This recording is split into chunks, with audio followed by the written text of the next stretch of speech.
Bayangkan seekor harimau. Harimau dikenal karena belang-belang indahnya yang selalu mereka pertahankan. Namun, bayangkan jika belang-belang harimau bisa berubah ukuran, posisi, dan warnanya dari waktu ke waktu. Ajaib bukan? Tapi itulah yang terjadi pada salah satu titan di tata surya kita, Jupiter. Mengapa dan bagaimana? Nah, para astronom mungkin punya jawabannya. Ayo kita lihat. Jupiter adalah planet yang sangat besar dan mempesona. Ketika kamu melihatnya dari jauh, kamu seperti melihat matahari terbit yang indah. Di sini kita memiliki palet lengkap, dari kuning pucat yang lembut hingga coklat karamel dengan beberapa nuansa biru. Jupiter adalah tempat yang menarik karena sebagian besar terdiri dari hidrogen dan helium, seperti halnya matahari. Namun, Jupiter tidak mengumpulkan cukup banyak materi selama pembentukannya untuk menjadi bintang. Malahan, Jupiter menjadi bola gas raksasa yang bisa memuat lebih dari 1.300 bumi di dalamnya. Jupiter memiliki pola awan gelap dan terang yang menarik yang mengelilingi planet ini dalam bentuk pita-pita yang bergantian, seperti garis-garis raksasa. Garis-garis gelap ini disebut sabuk, dan yang lebih terang disebut zona. Sebenarnya, hal ini tidaklah unik. Bumi dan Jupiter sama-sama memiliki pola-pola keren di atmosfernya. Hanya saja, Bumi memiliki beberapa, sedangkan Jupiter memiliki lebih banyak lagi. Mengapa sabuk ini berwarna coklat dan krem? Hal ini dapat dijelaskan oleh kombinasi hidrogen, helium, dan elemen lainnya di atmosfer planet ini. Ini seperti mencampur berbagai warna cat untuk menciptakan nuansa baru. Sabuk-sabuk ini menciptakan pola-pola yang indah di seluruh permukaan planet. Nah, karena Jupiter memiliki atmosfer yang sangat masif dan sistem cuaca yang mirip dengan bumi, Jupiter mengalami badai yang luar biasa. Jadi meskipun garis-garis ini terlihat tenang dan damai, sebenarnya garis-garis ini adalah bagian dari sistem cuaca yang liar. Di sana seperti ada pesta badai yang tidak pernah berhenti. Sabuk dan zona ini bergerak berlawanan arah mengelilingi planet. Sabuk melawan rotasi Jupiter seperti melawan arus. Sementara zona-zona tersebut ikut menari, bergabung dengan tariannya. Dan tidak hanya bergerak ke arah yang berbeda, mereka juga berada pada ketinggian yang berbeda di atmosfer planet ini. Sabuk itu seperti daerah di mana benda-benda naik ke atas, seperti gelembung-gelembung dalam minuman bersoda. Jadi, puncak awan di sabuk lebih tinggi di langit dibandingkan dengan puncak awan di zona, yang lebih seperti daerah yang tenggelam. Jadi meskipun Bumi dan Jupiter memiliki kemiripan ini, cuacanya benar-benar berbeda. Ini seperti membandingkan apel dan jeruk. Salah satu badai yang paling terkenal di Jupiter adalah bintik merah besar. Tapi mengapa warnanya merah? Nah, itu sedikit misteri. Para ilmuwan menduga badai ini berada pada ketinggian yang lebih tinggi daripada bagian atmosfer lainnya. Ini berarti badai tersebut mendapat sinar matahari yang lebih kuat. Bayangkan berdiri di puncak bukit di mana matahari menyinarimu lebih terang dibandingkan dengan sekeliling. Dengan cara yang sama, bintik merah mendapatkan lebih banyak radiasi dari matahari. Badai juga mengandung beberapa bahan kimia khusus dalam awannya, seperti amonia dan asetilena. Ketika zat-zat kimia ini menerima radiasi ekstra, mereka bereaksi dengan cara yang unik, memberikan warna merah yang khas pada badai. Ini seperti efek khusus dalam teater kosmik. Garis-garis itu terlihat sangat keren, tapi apa misteri besar di baliknya? Jadi, suatu hari para ilmuwan memutuskan untuk meneliti data dari dalam Jupiter, sekitar 30 mil di bawah permukaan. Setelah mengintip rahasia Jupiter, mereka melihat sesuatu yang aneh. Ketika mereka melihat Jupiter menggunakan jenis cahaya khusus yang disebut inframerah, warna garis-garisnya benar-benar berubah. Garis-garis terang yang tadinya pucat dan krem dalam foto normal menjadi gelap dalam pandangan inframerah. Garis-garis gelap yang tadinya berupa sabuk kini bersinar terang dalam inframerah. Hal ini menunjukkan sesuatu yang menarik. Sabuk di Jupiter memiliki lapisan awan yang lebih tipis dibandingkan dengan zona. Sabuk-sabuk itu seperti mengenakan pakaian tipis dan tembus pandang, sementara zona-zona itu memiliki awan yang lebih tebal, seperti jaket berbulu. Jadi, apa yang kita lihat sebagai pita gelap pada foto normal, ternyata tampak terang pada inframerah yang mengisyaratkan bahwa sabuk-sabuk tersebut memiliki lebih sedikit awan yang menghalangi cahaya. Tapi inilah bagian yang paling aneh. Setiap beberapa tahun, ada sesuatu yang berubah. Ini seperti cuaca di Jupiter yang mengalami perjalanan roller coaster yang liar. Warna-warna sabuknya bisa berubah dan terkadang seluruh pola cuacanya menjadi sedikit gila untuk sementara waktu. Para ilmuwan kebingungan mencoba mencari tahu mengapa hal ini bisa terjadi. Jadi mereka memutuskan untuk menggunakan wahana antariksa khusus bernama Juno untuk menyelidikinya. Sejak tahun 2016, Juno telah mengumpulkan banyak informasi tentang Jupiter, seperti mata-mata yang mengumpulkan petunjuk. Salah satu yang diamati Juno adalah medan magnet Jupiter. Seperti halnya Bumi, Jupiter juga memiliki medan magnet. Medan magnet ini seperti gelembung tak terlihat yang mengelilingi planet ini, meluas hingga keluar angkasa. Medan magnet ini sangat penting karena melindungi planet ini dan semua yang ada di dalamnya. Medan magnet ini berfungsi sebagai perisai dari partikel-partikel berbahaya dari luar angkasa, seperti partikel-partikel yang datang dari matahari. Tapi, Jupiter jauh lebih besar daripada kita, jadi perisai pelindungnya jauh lebih kuat. Medan magnet dihasilkan oleh sesuatu yang disebut dinamo, yang seperti fluida penghantar yang besar dan berputar-putar di dalam planet. Fluida ini bergerak dan berputar, seperti pesta dansa yang terjadi di dalam planet. Jadi, para ilmuwan telah mengamati data yang dikumpulkan oleh Juno selama bertahun-tahun dan melihat sesuatu yang menarik. Medan magnet Jupiter memiliki gerakan-gerakan kecilnya sendiri, seperti ketika kamu melihat ombak di lautan. Para ilmuwan menyebut gerakan ini sebagai osilasi torsi, yang merupakan istilah yang bagus untuk menyebut gerakan ombak, seolah-olah Jupiter melakukan tarian magnetiknya sendiri. Sekarang, mari bayangkan bagian dalam Jupiter seperti panci raksasa berisi sup mendidih. Jauh di dalam Jupiter, ada arus lambat yang membawa panas ke atas seperti ban berjalan. Panas ini akhirnya mencapai bagian atas di mana kita bisa melihat awan. Namun, disinilah bagian menariknya. Bayangkan seseorang mulai mengaduk sup dengan sangat cepat menggunakan sendok. Gerakan magnetik bergelombang itu, osilasi torsional, bertindak seperti sendok itu. Gerakan tersebut menciptakan gangguan yang mengacaukan arus yang lambat. Gangguan ini berdampak besar pada cuaca Jupiter. Ini seperti menyalakan api di dapur dan mengubah cara memasak sup. Pola-pola naik dan turunnya awan yang kita sebut sebagai upwelling dan downwelling menjadi kacau. Angin puyuh di dalam sup. Para ilmuwan kita yang cerdas juga melihat sesuatu yang istimewa di dekat ekuator Jupiter. Mereka menemukan sebuah titik magnet yang disebut bintik biru besar. Dan coba tebak, bintik ini melambat, seperti sedang beristirahat dari gerakan cepat yang biasanya. Hal ini menunjukkan bahwa jenis gerakan bergelombang yang baru, tarian baru, akan segera dimulai. Jadi kesimpulannya, para ilmuwan telah menemukan sebuah ide keren. Gerakan magnetik bergelombang ini, osilasi torsional, mengacaukan arus lambat di dalam Jupiter, mengacaukan pola awan, dan menyebabkan cuaca yang tidak menentu. Dan ketika para ilmuwan menghitung waktu yang dibutuhkan untuk terjadinya gerakan-gerakan bergelombang ini, mereka menemukan bahwa gerakan-gerakan ini sama dengan periode waktu yang sama ketika garis-garis di Jupiter berubah. Jadi, secara sederhana, para ilmuwan menduga kalau pergerakan seperti gelombang di medan magnet Jupiter menyebabkan perubahan garis-garis di planet ini. Potongan-potongan teka-teki mulai menyatu. Para ilmuwan masih berusaha memahami sepenuhnya mengapa hal ini terjadi. Tapi ini merupakan langkah maju yang menarik dalam mengungkap misteri alam semesta kita yang sangat luas. Tapi masih ada beberapa misteri yang harus dipecahkan. Untuk menemukan lebih banyak jawaban, para ilmuwan harus terus mengamati Jupiter dengan seksama di masa depan. Dengan mengamati bagaimana awan berubah, mereka bisa mengecek apakah teori mereka sudah benar atau masih perlu penyesuaian. Dari badai besar hingga sabuknya yang berwarna-warni, Jupiter tidak pernah gagal memukau kita dengan keajaiban kosmiknya. Jupiter mungkin tidak menyala sebagai bintang, tapi ia bersinar terang sebagai planet raksasa gas, memikat kita dengan ukuran dan keindahannya. Jadi, jaga rasa ingin tahumu tetap hidup dan selalu raihlah bintang-bintang.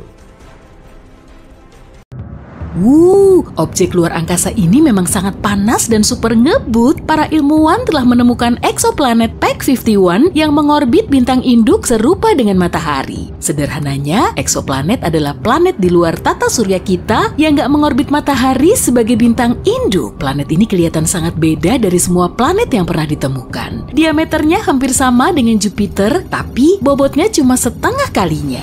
Dan kala revolusinya ternyata cuma berlangsung selama 4 hari. Meski sulit dipercaya, objek segede itu ternyata bisa bergerak super ngebut.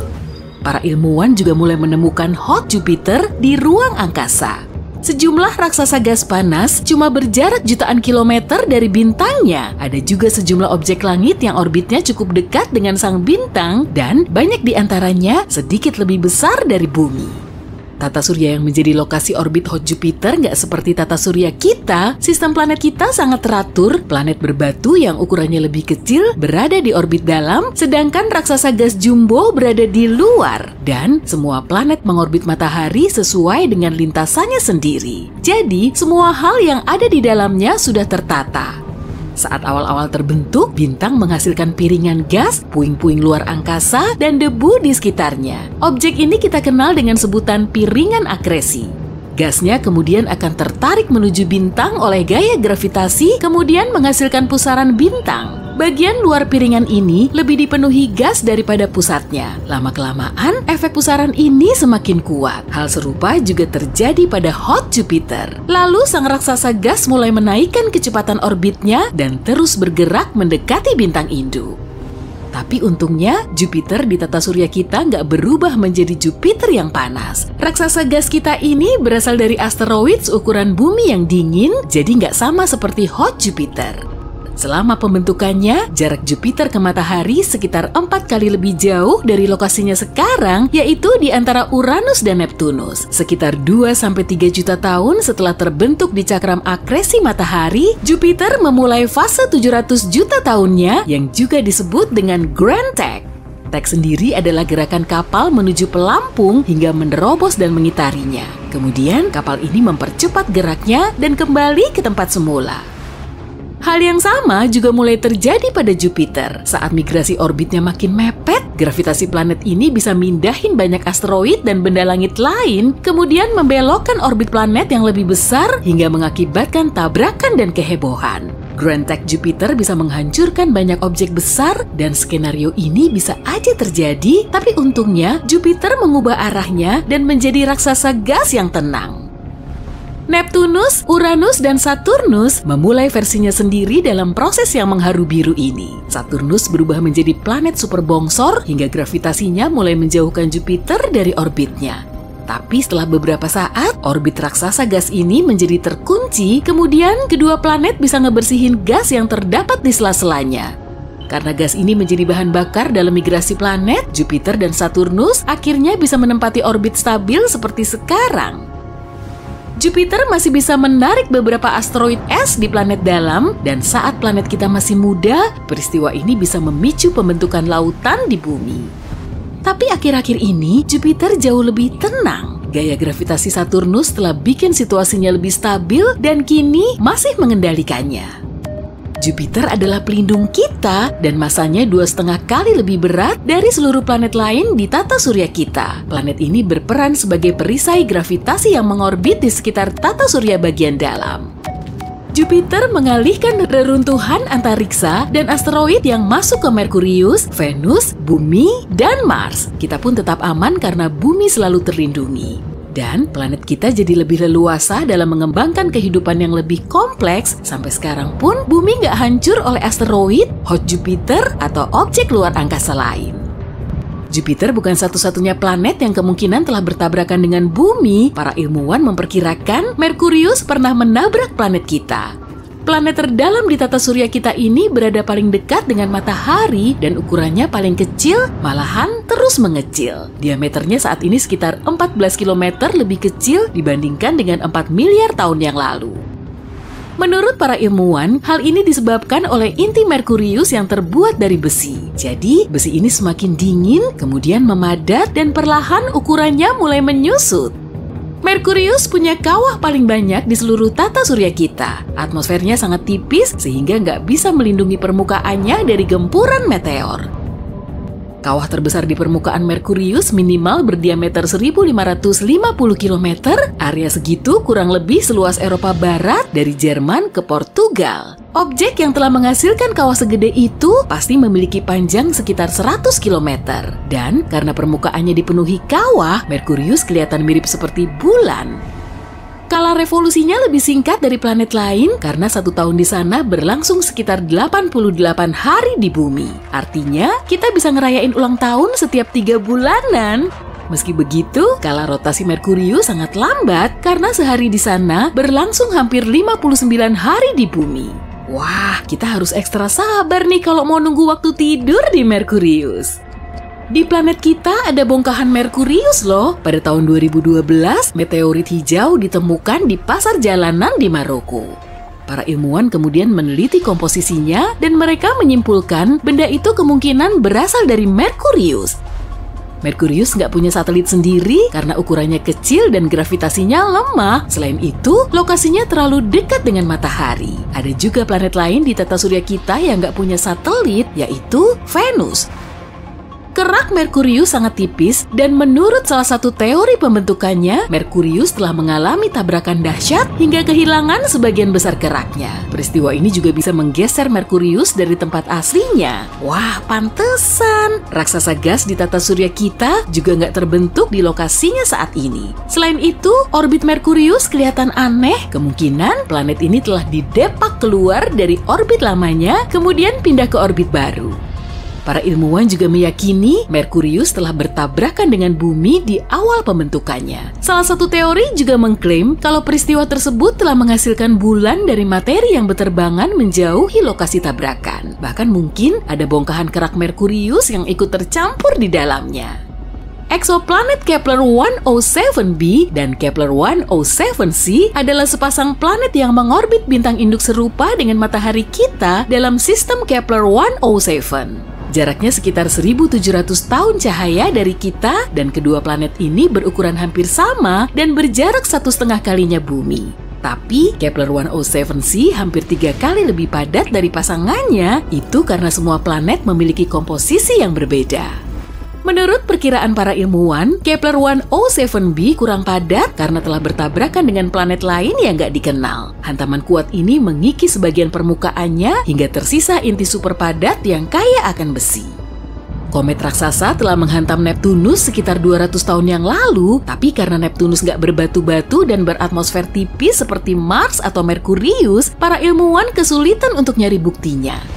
Ada juga komet Shoemaker-Levy 9 yang hancur berkeping-keping pada tahun 1994 kemudian menabrak Jupiter. Para astronom berhasil merekam peristiwa ini, lalu mereka bisa mendalami unsur dan molekul yang tersisa dari tabrakan di atmosfer Jupiter.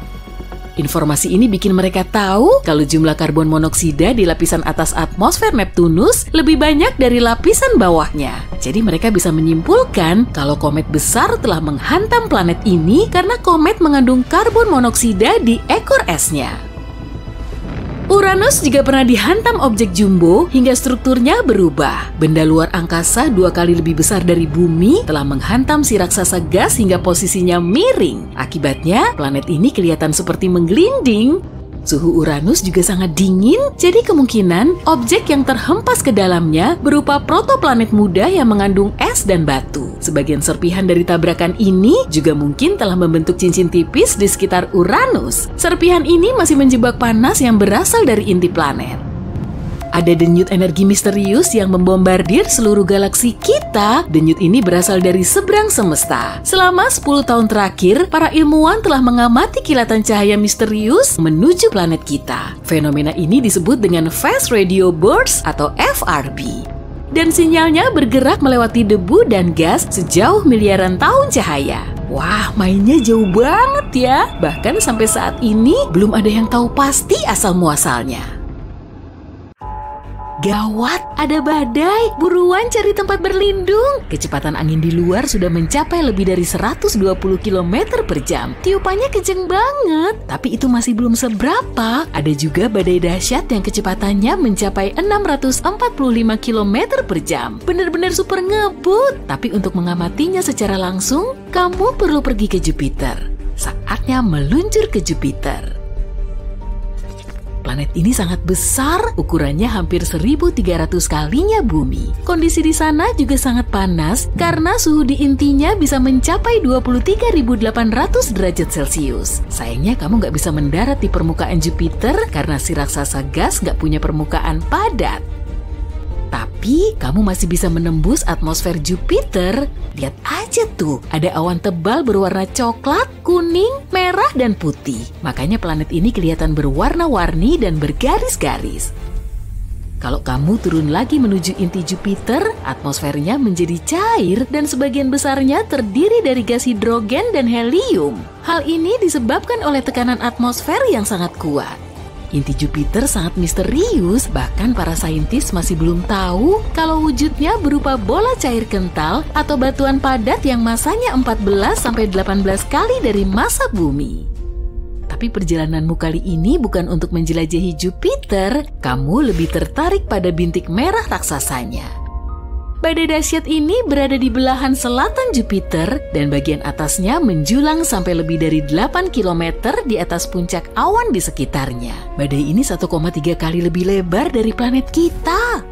Pada tahun 2017, probe Juno milik NASA telah ngumpulin banyak data tentang bintik merah raksasa. Dan ternyata badai raksasa ini turun lebih dari 300 km ke atmosfer Jupiter. Kedalaman segitu setara dengan 30 hingga 100 kali lipat dari kedalaman laut di bumi. Tapi kemungkinan besar pengukuran ini masih belum tepat dan akar badainya bisa aja menghujam ke dalam lagi. Bintik merah raksasa lebih dingin dari atmosfer lain di Jupiter, padahal suhu lapisan atasnya mencapai minus 148 derajat Celcius. Dan di dekat intinya, suhu ini akan terus naik. Tapi anehnya, suhu tertinggi yang pernah tercatat di Jupiter berlangsung di atmosfer atas bintik merah raksasa. Saat itu, suhunya mencapai lebih dari 1.300 derajat Celcius, lebih panas dari suhu lava di planet kita. Para astronom meyakini turbulensi yang disebabkan oleh badai ini bisa menghasilkan gelombang gravitasi dan suara yang mengakibatkan pemanasan super. Tapi suhu badai di bagian bawah ternyata lebih hangat daripada di bagian atas. Pusaran yang terus bergerak di Jupiter telah teramati selama lebih dari 150 tahun. Para astronom memprediksi badai ini perlahan akan melambat dan mengecil hingga akhirnya hilang total. Tapi sebetulnya bukan itu masalahnya. Setelah menganalisis semua data yang didapat dari teleskop luar angkasa Hubble, para peneliti dibuat bingung saat tahu angin di batas luar badai ini justru makin cepat. Selisih maksimalnya mencapai 2,5 km per jam selama 1 tahun di bumi. Meski perubahannya terbilang kecil, informasi ini tetap penting. Kecepatan angin di tepi badai bisa mencapai 643 km per jam atau lebih ngebut dari tornado di bumi. Tapi kecepatan di pusat badai nggak sengebut tepinya, tiupan angin di situ jauh lebih lambat. Para saintis menghadapi banyak tantangan saat mengamati bintik merah raksasa dan pemicu badai ini masih jadi misteri. Mungkin sifat Jupiter memang begitu. Sebagai raksasa gas, Jupiter nggak punya permukaan padat, jadi di situ nggak ada gesekan. Mungkin inilah yang mengakibatkan badai tersebut melemah. Gas panas di atmosfer Jupiter selalu bergerak, naik, turun, dan berputar-putar. Hal serupa juga terjadi di bumi. Udara dingin dan hangat saling bercampur, menyatu, lalu menghasilkan badai dahsyat yang berputar-putar. Para astronom memperkirakan sejumlah badai dahsyat mungkin telah menyatu dan menghasilkan bintik merah raksasa. Badai ini terus menarik gas dingin dari bawah dan gas panas dari atas. Apalagi pusaran lain yang lebih kecil juga mungkin terserap ke dalamnya, lalu terbentuklah bintik merah raksasa yang makin kuat. Sayangnya para astronom nggak bisa mengamati atmosfer rendah di Jupiter karena terhalang oleh awan tebal. Bahkan selama bertahun-tahun, para saintis telah berspekulasi tentang misteri di bawah bintik merah raksasa. Mungkin ada gunung berapi besar? Kayaknya enggak deh. Jupiter mengandung banyak gas dan gak punya kerak, jadi permukaannya gak bisa retak atau ngeluarin lava dari inti planet. Sejumlah teori telah ngejelasin penyebab warna khas pada bintik merah raksasa. Warnanya bervariasi dari salmon keputihan dan salmon pucat hingga jingga cerah dan merah bata. Beberapa saintis meyakini jawabannya terdapat di bawah bintik merah besar di dekat permukaan Jupiter. Lapisan gas tanpa warna mungkin telah bereaksi dengan radiasi ultraviolet yang berasal dari matahari. Fenomena ini mungkin telah menghasilkan warna merah pada badai, tapi itu masih teori, jadi nggak ada yang tahu pasti. Jupiter bukan satu-satunya planet yang punya badai raksasa. Badai serupa juga ada di Saturnus, tapi badai di sana disebut bintik putih raksasa. Wah, bagus juga ya nama-namanya. Badai ini punya ekor awan putih di sekitar Saturnus dan akan muncul tiap 30-an tahun sekali. Awalnya, bintik putih raksasa cuma berupa titik kecil, lalu terus meregang dan bertambah besar, dan para astronom tahu bintik putih raksasa ini sebetulnya berupa sistem badai petir yang sangat besar. Di puncaknya terdapat kilat yang bisa menyambar lebih dari 10 kali setiap detik. Sumber energi dari bintik putih raksasa masih jadi misteri. Ada yang bilang matahari telah menyuplai energinya. Tapi menurut pendapat lain, pola awan badai hanya bisa terjadi kalau di dalamnya ada sumber panas yang menyuplai energi secara langsung. Gak cuma badai dahsyat di berbagai planet di tata surya kita yang bikin para astronom kebingungan. Oke, saatnya kita pindah ke Pluto. Planet kerdil ini diketahui berukuran paling besar di tata surya kita. Atmosfer Pluto sangat tinggi di atas permukaannya dan memiliki lebih dari 20 lapisan. Semua lapisan ini sangat dingin dan super padat. Bulan kita juga punya lapisan seperti atmosfer, namanya adalah eksosfer, dan di dalamnya terdiri atas helium, neon, dan argon. Densitasnya 10 triliun kali lebih rendah dari atmosfer bumi. Saat menjelajahi luar angkasa, kamu perlu mewaspadai lubang hitam. Gravitasi di lubang hitam sangat kuat hingga cahaya nggak akan bisa lolos dari jeratannya. Tapi kadang lubang hitam mirip banget kayak gunung berapi galaksi yang sangat besar. Gunung berapi ini terus meletus tapi nggak ngeluarin lava. Lubang hitam menghasilkan energi yang sangat besar dan fenomena ini ninggalin bekas lubang besar pada material dan gas di sekitarnya. Beberapa waktu yang lalu, para saintis menemukan salah satu kawah terbesar di alam semesta.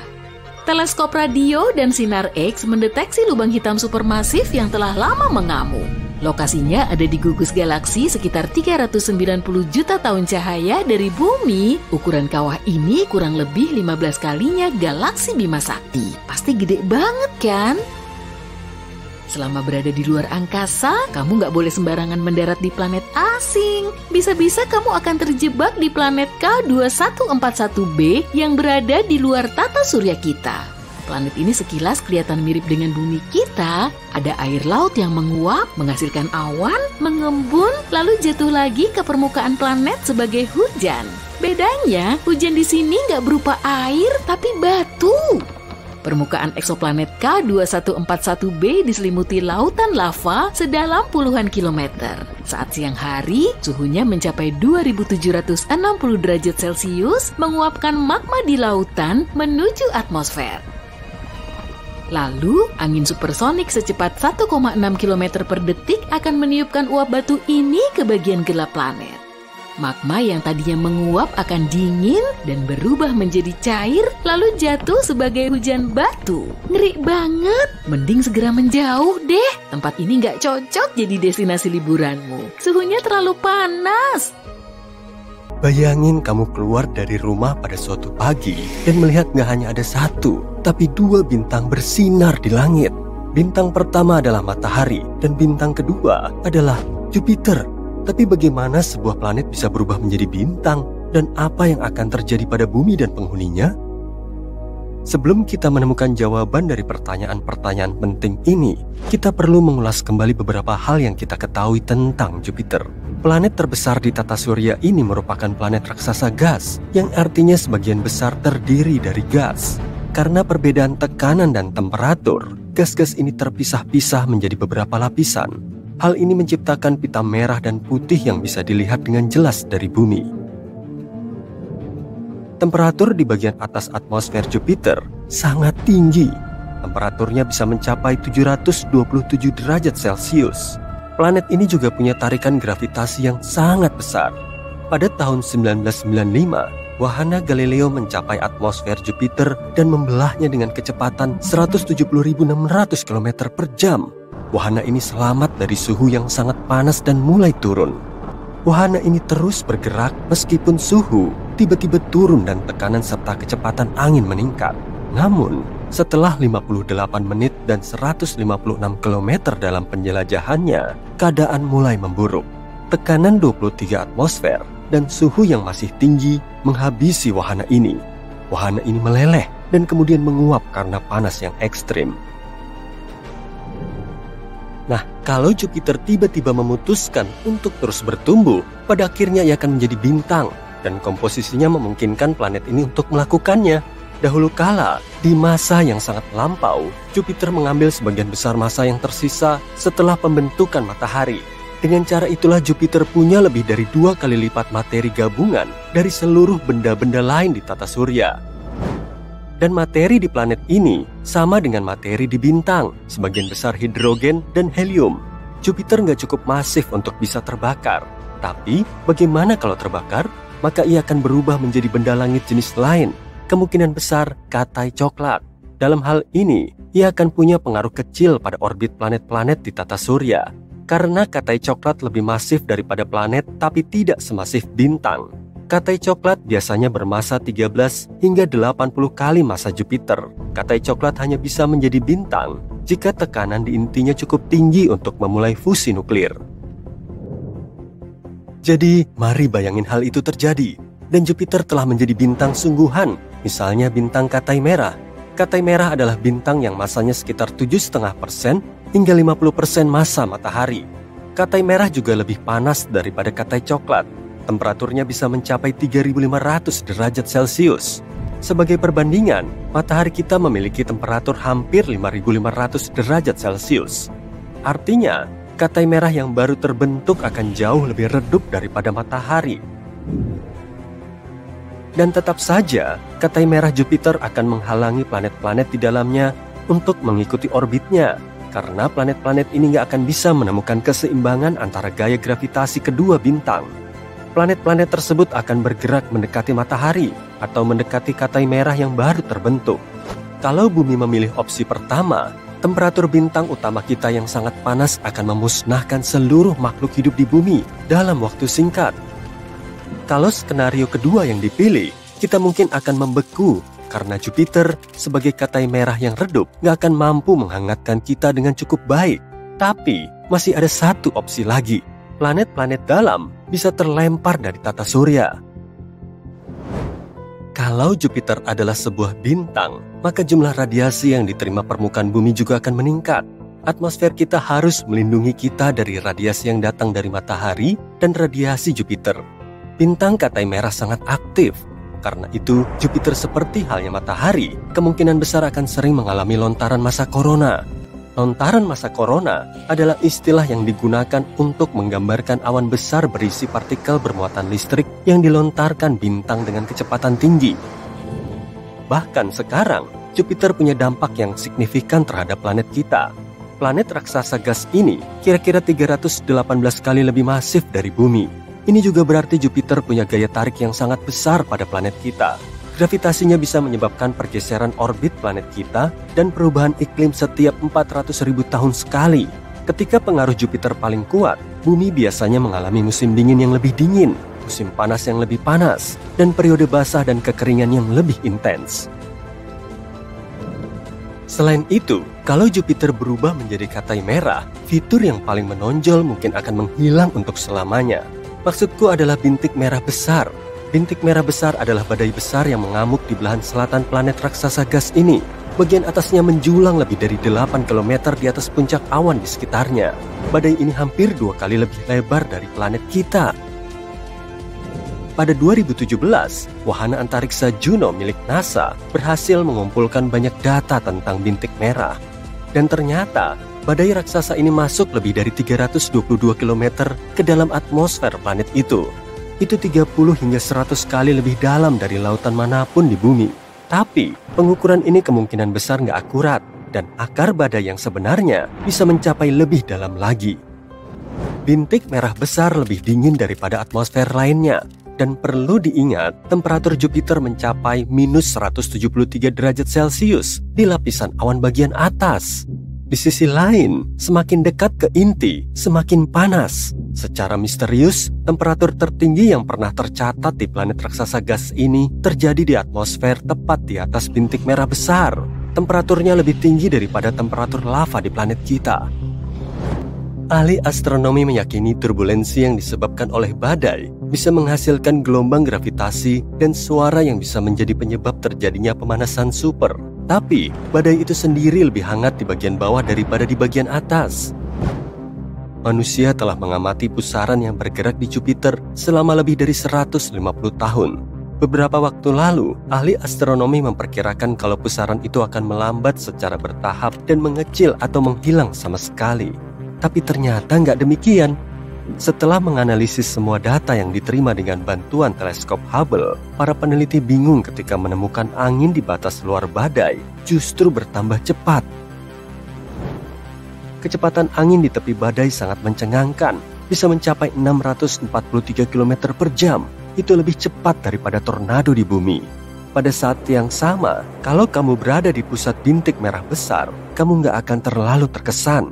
Angin di sana bergerak jauh lebih lambat. Dan sekarang, mari berandai-andai. Bagaimana kalau Jupiter bertabrakan dengan bintang terkecil yang kita kenal? Saat ini, kedua benda angkasa itu sedang dalam jalur tabrakan. Spoiler nih, bumi mungkin gak akan selamat dari tabrakan tersebut. Nah, perkenalkan bintang katai merah yang mungil ini. Ukurannya sebesar Saturnus, dan gravitasinya sekitar 300 kali gravitasi planet kita. Biasanya, bintang ini berada 600 tahun cahaya dari bumi dalam sistem bintang ganda. Tapi, karena suatu hal yang gak bisa dijelaskan, ia melanggar semua hukum alam semesta dan melesat menuju planet raksasa gas terbesar di tata surya. Meskipun ukurannya lebih kecil daripada Jupiter, massa bintang ini jauh lebih besar, dan gaya gravitasinya akan segera menarik si raksasa gas. Panas dari si katai merah ditambah gaya gravitasinya yang kuat membuat Jupiter membesar. Atmosfer planet ini mulai mengembang karena gas-gas yang menyusun planet ini mulai memanas dan mengembang. Atmosfer Jupiter mulai bocor ke ruang angkasa menuju si pengunjung bintang. Beberapa waktu kemudian, gas-gas yang terlepas itu membentuk cincin panas yang terang di sekeliling katai merah. Pemandangan yang menakutkan. Seakan-akan ada lubang hitam yang sangat terang muncul di dalam tata surya. Bintang itu terus mengoyak Jupiter, memakan bongkahan-bongkahan raksasa gas itu. Tak lama kemudian, si katai merah menelan si planet. Sayangnya, Jupiter nggak punya kesempatan. Alih-alih menjadi raksasa gas, yang ada sekarang adalah bintang katai merah yang dikelilingi cincin gas panas. Dan kita sudah tahu seberapa buruk akhirnya. Yang terbaik dari semua itu adalah skenario ini hanya khayalan belaka. Phew, syukurlah. Hampir nggak ada kemiripan antara bumi dengan Jupiter. Planet kita berukuran kecil dengan tumbuhan dan panda yang lucu. Jupiter adalah gas raksasa menakutkan dengan badai mengamuk yang tidak pernah berhenti. Dan jika jatuh ke planet ini, mungkin kamu akan bisa terbang menembusnya. Tapi apa yang akan terjadi jika bumi kita sebesar planet ayah dari tata surya ini? Wah, bakal seru nih. Jupiter begitu besar hingga ukurannya pasti nggak kebayang olehmu. Radiusnya sekitar 11 kali radius bumi dan sekitar 316 kali lebih masif. Jadi untuk mengubah bumi menjadi Jupiter lain, radiusnya harus diperbesar 11 kali. Jika kepadatan planet tetap sama, maka massa bumi baru kita akan bertambah banyak, bahkan mencapai 4 kali massa Jupiter. Tentu saja, perubahan ini nggak akan berjalan mulus. Hal pertama yang akan segera kita sadari, bukan ukurannya, tapi gravitasinya. gravitasi bumi baru akan meningkat 11 kali lipat dibanding bumi lama, ilmuwan bilang sebenarnya kita bisa bertahan di planet dengan gravitasi lebih besar asalkan kurang dari 5 kali gravitasi yang sekarang. Nah, kita asumsikan kita ini pemberani yang selalu siap menantang alam. Akan seperti apa kehidupan kita? Nggak begitu menyenangkan sih. Setelah tiap langkah, kamu harus duduk di bangku dan beristirahat seolah-olah kamu habis lari maraton. Ya, berjalan akan sesulit itu.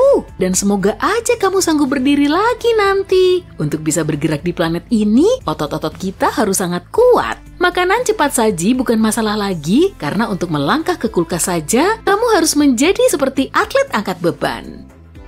Gaya gravitasi bukan cuma berpengaruh terhadap gerakan, tapi juga terhadap ukuran semuanya. Apa kamu tahu kalau banyak astronaut yang tinggi badannya bertambah karena kondisi gravitasi di luar angkasa? Jadi kalau kamu khawatir akan bertubuh pendek, ini solusi untukmu. Di sisi lain, gravitasi yang kuat akan bikin kita semua lebih pendek. Ini bukan cuma berlaku pada manusia, tapi pada semua yang ada di planet kita. Pepohonan akan menjadi sangat kecil. Untuk tumbuh, pohon harus mengangkut air dari akar ke cabang, hal yang gak realistis untuk gravitasi sebesar itu. Jadi semua pepohonan akan berubah menjadi semak-semak kecil. Gunung-gunung juga gak ada lagi. Gunung terbesar sekalipun akan menjadi sangat kecil. Tapi paling enggak, semua orang jadi bisa menaklukkan Everest. Ini juga berlaku untuk hewan loh. Hewan peliharaan kita harus cepat berevolusi menjadi anjing corgi yang kuat untuk bisa berjalan. Dan tentunya, ucapkan selamat tinggal kepada burung-burung. Jika menurutmu penderitaan itu belum cukup, ayo kita tambahkan satu hal lagi. Kita akan sangat sulit bernapas. Tekanan atmosfer akan meningkat drastis, ini karena bumi akan mulai menarik udara ke arahnya dengan kekuatan besar. Kamu akan benar-benar merasakan bobotnya di punggungmu. Ingat apa kataku tentang istirahat sehabis tiap langkah tadi? Sekarang bayangin juga, kamu harus bernapas menembus bantal. Iya, dan bukan itu aja, tekanan atmosfer memainkan peran penting dalam perilaku molekul air. Air akan jauh lebih sulit mendidih maupun membeku, kebanyakan gunung es akan meleleh, dan mungkin kita juga nggak punya awan lagi. Semua uap air akan turun menerjang kita dalam derasnya hujan, kita akan beruntung kalau nggak langsung kebanjiran. Tapi yang aneh, akan ada kelebihannya juga loh. Misalnya semua yang di sekitar kita akan jadi jauh lebih lapang. Seandainya kita nggak kebanjiran, bahkan akan ada banyak area sepi di planet kita. Mungkin akhirnya harga tanah akan turun, tapi area yang belum dieksplorasi ini mungkin akan tetap tak tereksplorasi karena kita hampir nggak bisa pergi melintasi laut dan samudra. Bukan saja karena bergerak melintasi air akan sangat sulit, tapi juga karena seluruh perairan di planet ini akan 10 kali lebih luas. Tersesat di lautan biasa aja udah menakutkan, apalagi kalau lautannya 10 kali lebih dalam dan luas. Jadi nggak akan ada pelayaran lagi dan lupakan terbang dengan pesawat atau mengunjungi ruang angkasa lagi. Tapi sepertinya itu belum semua. Jika bumi seukuran Jupiter, gunung berapi juga akan meletus di mana-mana. Karena peningkatan massa, bumi akan sangat nggak stabil. Semua gunung berapi yang sudah mati akan menjadi aktif lagi dan di mana-mana akan ada lava serta gas beracun. Di tahun 1883, terjadi erupsi yang paling menghancurkan dalam sejarah manusia, yaitu erupsi Gunung Krakatau. Letusan terjadi di sebuah pulau kecil, tapi manusia di seluruh planet bisa merasakan dampaknya. Erupsi itu menghancurkan pulau tersebut, memicu banyak tsunami dan awan-awan gas beracun menyebar berkilo-kilometer jauhnya. Nah, sekarang bayangin ini, tapi 10 kali lebih parah. Itu yang akan terjadi di bumi yang sebesar Jupiter. Keadaannya mungkin akan mirip dengan jatuhnya Chicxulub, yaitu meteorit yang menyapu dinosaurus dari muka bumi. Lalu gas-gas beracun menyebar di seluruh planet yang menyebabkan salah satu kepunahan masif terbesar dalam sejarah bumi. Oh, dan kita juga akan kehilangan medan magnet. Wah, makin serem aja ya. Medan magnet sangat penting bagi kehidupan di bumi. Menurut Rory Barnes dari University of Washington, magnet bumi melindungi kehidupan di planet ini dari bahaya ruang angkasa. Ini mencakup segala jenis radiasi dan angin matahari. Di dalam planet kita terdapat inti besi cair yang bertanggung jawab memproduksi medan magnet. Jika tekanan di inti bumi meningkat karena gravitasi, medan magnet bumi akan hilang. Kita akan terpapar efek radiasi kosmik dan terlalu mengerikan sekalipun cuma dibayangkan. Oke, jadi kita sekarang tahu kalau kehidupan di bumi baru ini benar-benar akan mengerikan. Tapi gimana dengan angkasa luar? Mungkin kamu pernah mendengar bahwa berkat gravitasinya yang kuat, Jupiter melindungi kita dari asteroid. Nah, ini akan menjadi tugas kita. Jupiter mengalami sekitar 24.000 tabrakan per tahun, dan sekarang ini jadi nasib kita.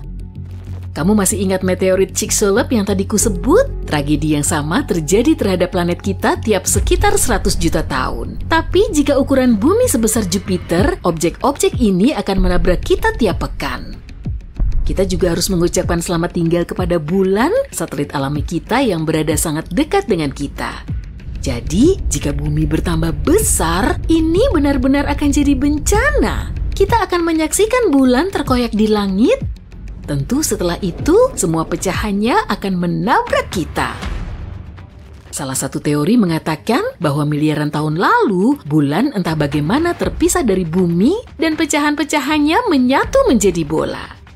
Sekarang, kita seperti melihat alur mundur pembentukannya. Dan meskipun entah bagaimana bulan bisa bertahan dan tetap berada di orbit bumi, perubahan pasang surut air masih tetap akan drastis.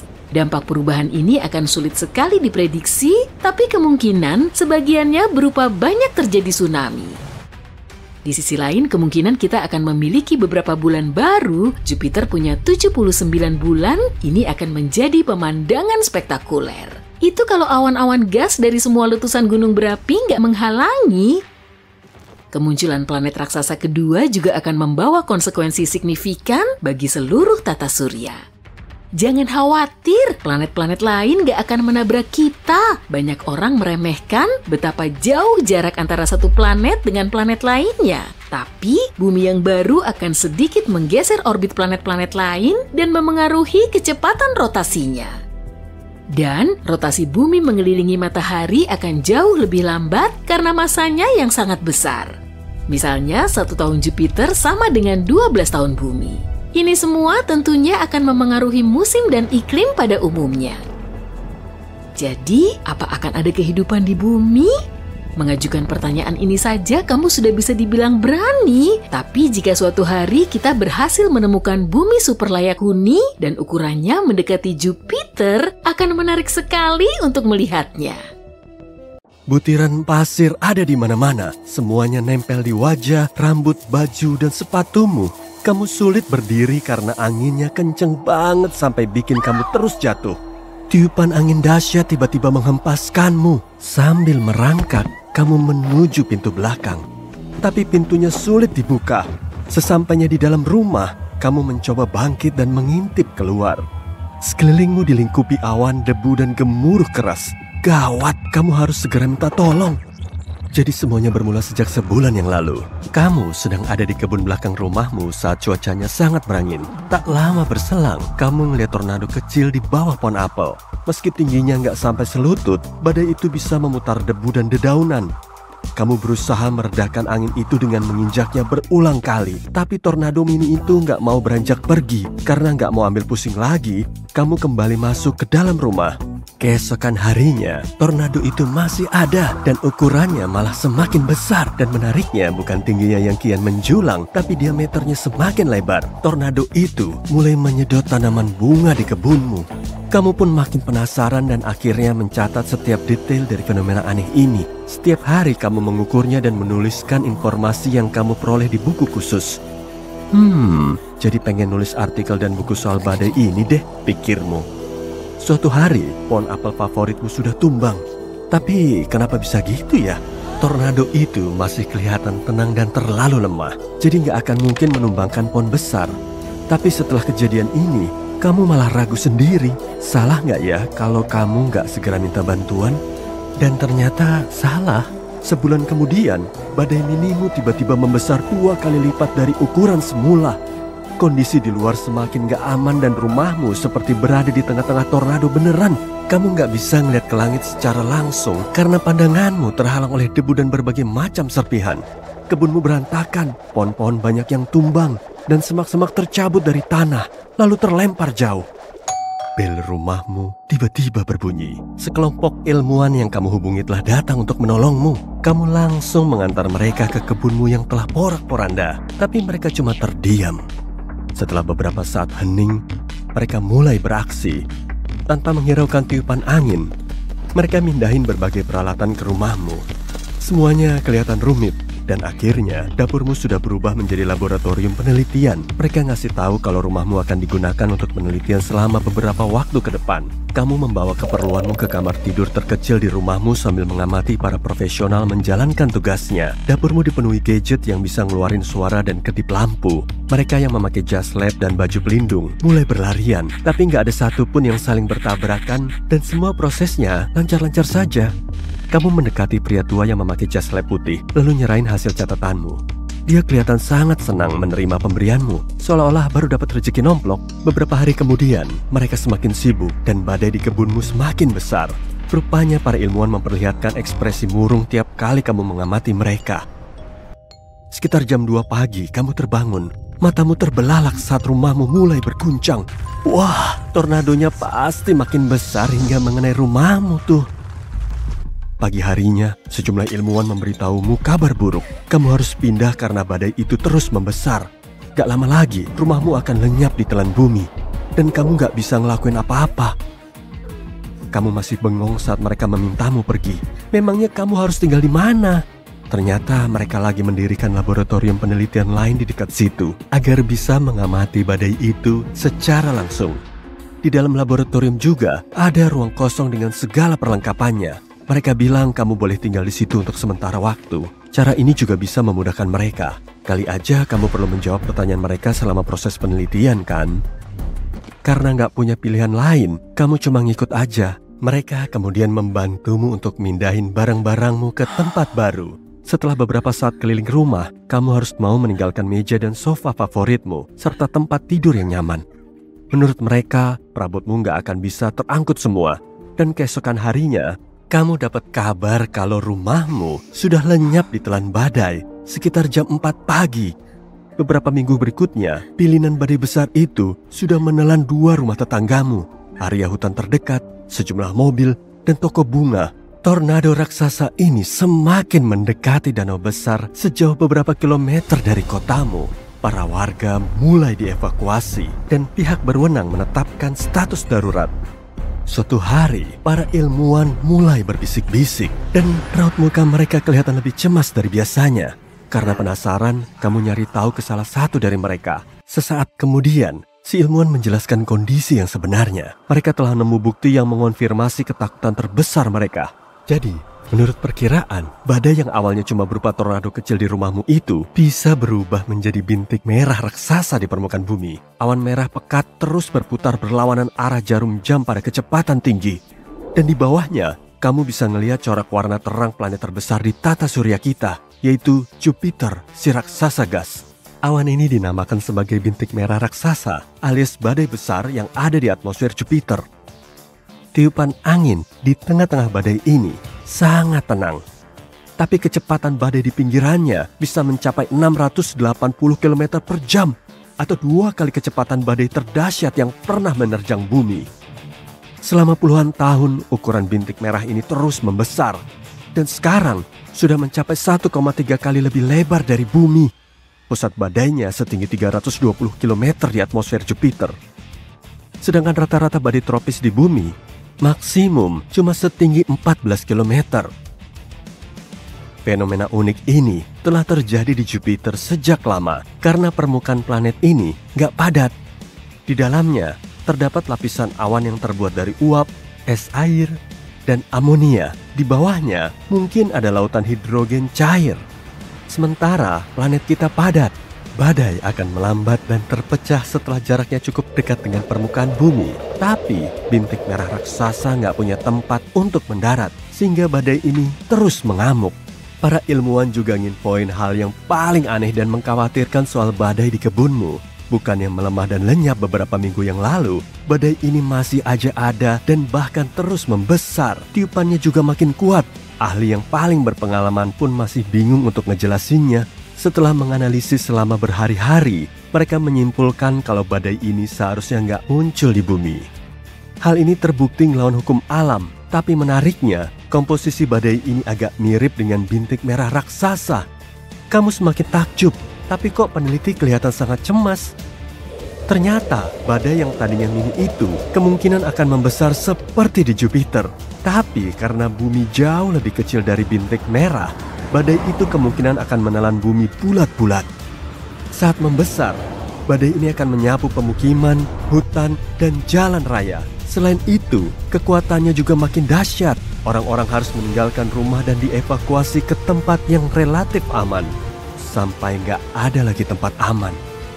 Proses ini memang akan berlangsung selama bertahun-tahun, tapi manusia sangat cepat mengantisipasinya.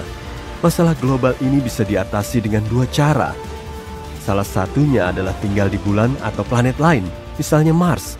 Tapi prosesnya sangat panjang, dan badai ini akan menguasai sisi planet sebelum pesawat luar angkasa pertama bisa mengangkut manusia keluar bumi. Cara lainnya yaitu para ilmuwan perlu nyoba menghentikan badai tersebut. Ada teknologi efek kacamata hitam. Miliaran ton gas padat dimasukkan ke atmosfer. Gas ini menyerap cahaya matahari, kemudian mendinginkan air laut yang ternyata menjadi mesin dari berbagai macam badai. Mereka masih belum yakin kalau cara ini akan ampuh mengatasi badaimu, karena badai itu gak terbentuk di laut, tapi di kebunmu.